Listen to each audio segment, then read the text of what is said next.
Every now and then, something in this world disrupts our normal course of life and robs us of our peace. This current worldwide COVID-19 pandemic and associated government-mandated shelter-in-place orders is one of them. The fear, the uncertainty, the anxiety that everybody has been feeling for the past few weeks is real. Loss of normality, loss of personal connections, loss of safety make us worry. So many people are uncertain today about their future. And what the human mind has a tendency to do is to imagine and dwell on the worst case scenario, and that's traumatizing. It is emotionally, mentally, and becoming physically draining. Do you realize that number one organ responsible for your immune system is your brain? You cannot have a healthy body without a healthy mind. If your mind is sick and your soul is torn, it will inevitably make your body sick. That's the way it works. And one thing that makes your mind sick is when you're constantly bombarded with stress, fear, and grief. That's what will debilitate and weaken your immune system and make you more susceptible to being ill. I urge you to accept this new reality and take back control of what you can do. It's not what happens to you, it's what you do about it that determines the quality of life. Because what happens to you happens to everyone else. It's what you do about it that will make the difference. I want to suggest two things to you. Number one, you need to protect. And number two, you need to feed your mind and soul. Your mind is the battleground. Stand guard at the door of your mind. It's so important. And number two, feed. You need bread for the head. You can skip a meal, and in today's setting when everyone is quarantined and the fridge is at your arm's length, skipping a meal is not going to hurt you, believe me. But don't skip an opportunity to feed on what is true, honorable, right, pure, excellent, positive, and possible. Dwell on these things. So we're going to take a holistic approach, that is body, mind, and spirit, in order to come out strong out of this crisis. I've learned that people are especially worried when they don't know what the future holds. What if you and I could fast forward to the future and see the end? Wouldn't that be cool? It's like watching a DVR recording of a ball game with your family, the game that you alone had a chance to watch live a day earlier, and you know your team has won, but they don't.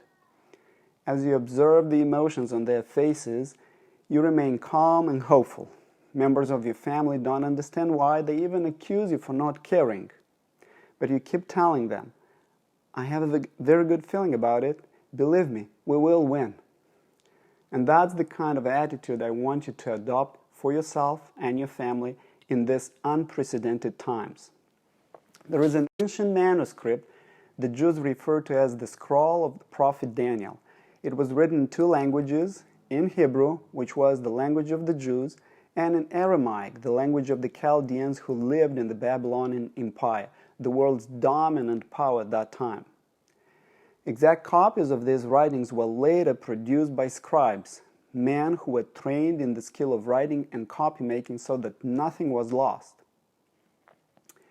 Many years later, these writings were translated into different languages, including English, of course. They were published using modern technologies so that today you and I may own a copy of this ancient text in our own language so that we can read and gain understanding. As a matter of fact, let me quote the text here. It says, those who have insight on this book will understand. Those who have insight will shine brightly like the brightness of the expanse of heaven, and those who lead the many to righteousness, like the stars forever and ever. And I know what you might be thinking right now. Again, one of those religious talks about hell and heaven. He's going to preach at me. My friend, I want to assure you that this is not going to be a religious talk at all.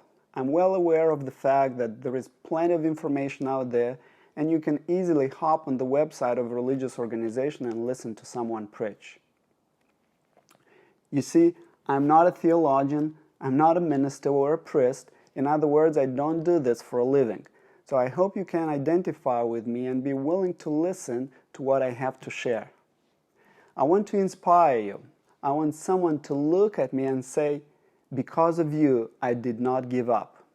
So I'll walk with you, arm in arm, all along the way this short 6 video sessions together to discover what the future holds for you and me, especially if you want to gain insight on the end times and the coming of the Antichrist, of whom you probably vaguely heard before.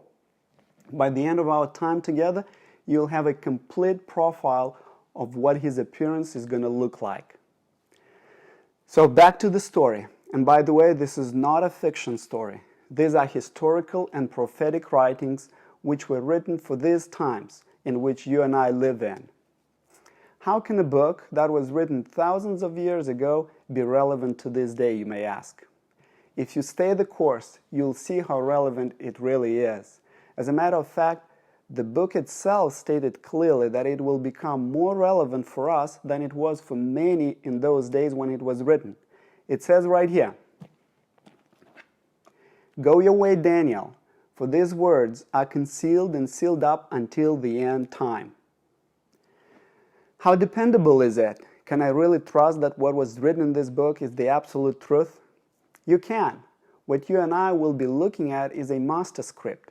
The past, the present, and the future were filmed like a movie, following this master script in such details and accuracy that you will be amazed when you learn about them. And besides, there are plenty of sources outside of this text, historical documents that validate much, if not all of the events and the people associated with them in exact chronological order as related here.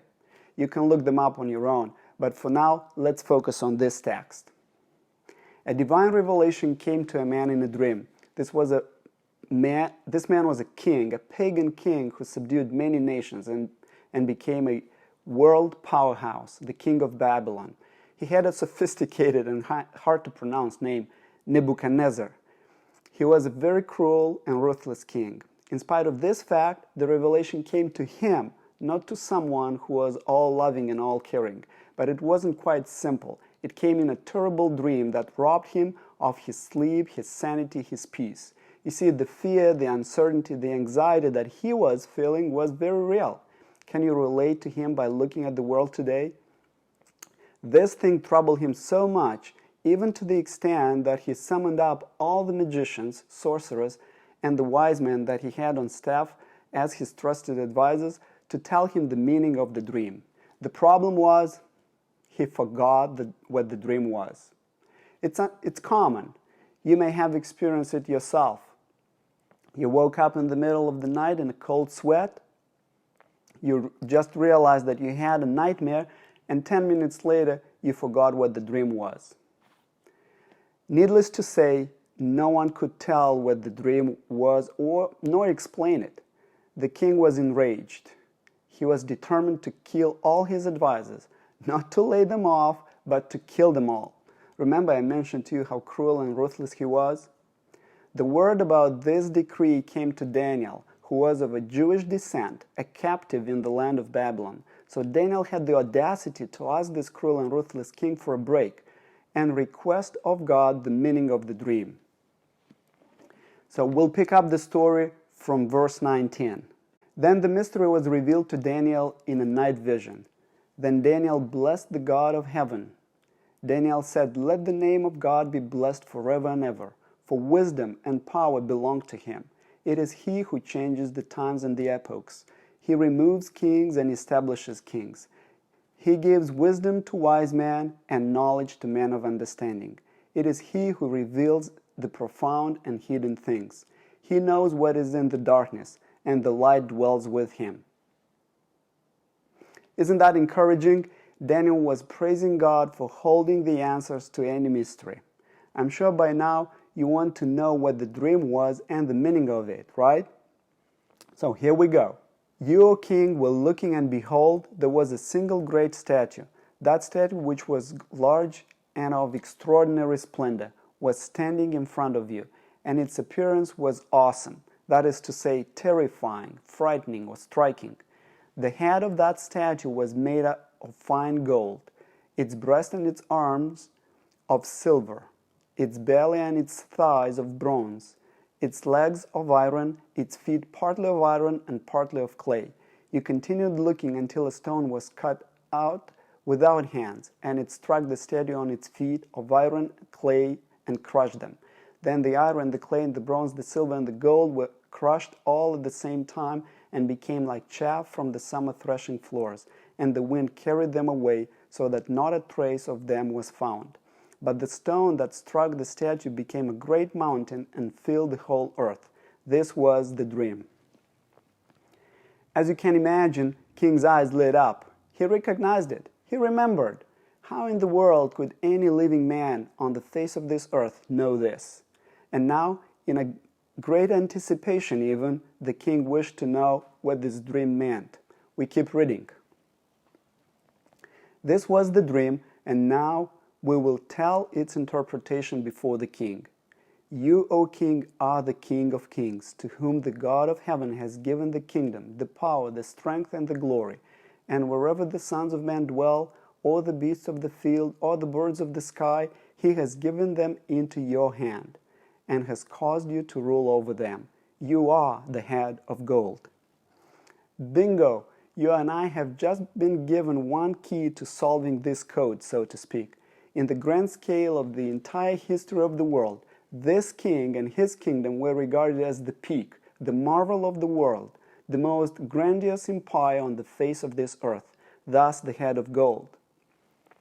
After you there will arise another kingdom inferior to you, then another third kingdom of bronze, which will rule over all the earth. Then there will be a fourth kingdom, as strong as iron, inasmuch as iron crushes and shatters all things, so like iron that breaks in pieces, it will crush and break all these in pieces. In that you saw the feet and toes partly of potter's clay and partly of iron, it will be a divided kingdom, but it will have in it the toughness of iron, inasmuch as you saw the iron mixed with common clay.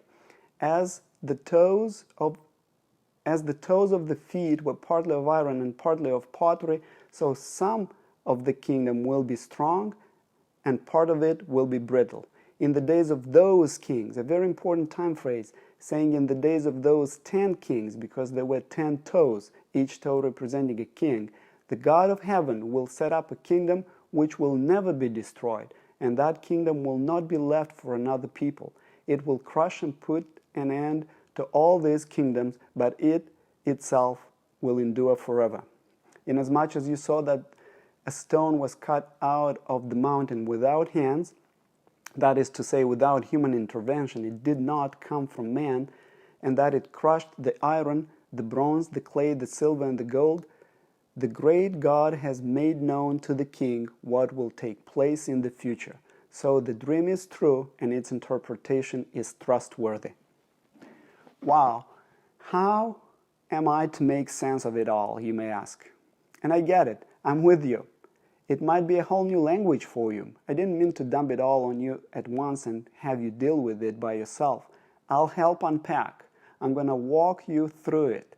In the meantime, what I want you to know is that some of it is way in the past, so we're not going to spend much time on it, but some is still future time for us. And that is where I want to draw your attention to and hopefully answer some questions. We will have to stop right now, but not for long. I'm hoping to see you back again, right here, with me, same time, same place.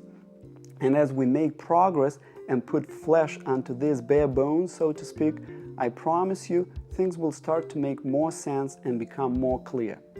Hang in there. Do not quit.